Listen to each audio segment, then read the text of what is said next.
హుస్నాబాద్లోని రేణుకా ఎల్లమ్మ తల్లి కళ్యాణం సందర్భంగా పట్టు వస్త్రాలను సమర్పించిన రాష్ట్ర మంత్రి పొన్నం. హుస్నాబాద్ పట్టణంలోని శ్రీ రేణుకా ఎల్లమ్మ జగదగ్ని మహాముని కళ్యాణ మహోత్సవం సోమవారం అంగరంగ వైభవంగా జరిగింది. అమ్మవారి కళ్యాణం సందర్భంగా ప్రభుత్వం తరపున పట్టు వస్త్రాలను రాష్ట్ర మంత్రి పొన్నం ప్రభాకర్ దంపతులు సమర్పించారు. ఈ కళ్యాణ మహోత్సవంలోని పలువురు కాంగ్రెస్ పార్టీ నేతలతో పాటు ఎక్కువ మంది భక్తులు పాల్గొన్నారు.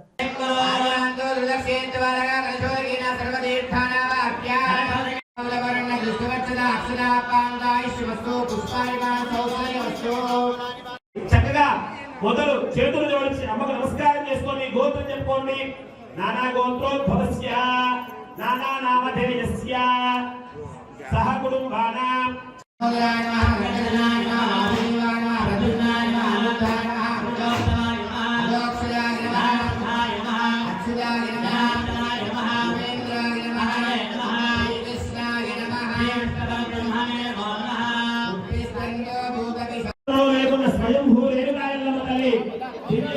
మహోత్సవము మొదటిసారి అత్యంత అంగరంగ వైభవోపేతంగా చేయడానికి ఆ జగన్మాత నిర్ణయించింది.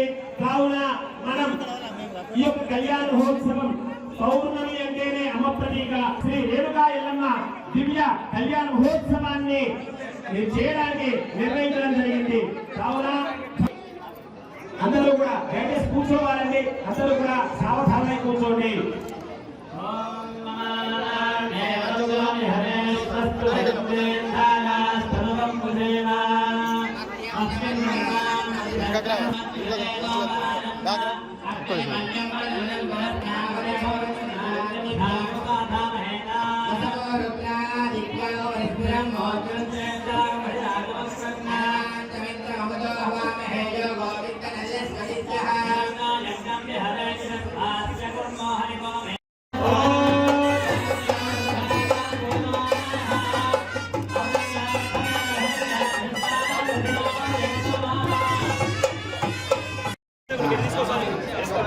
Side side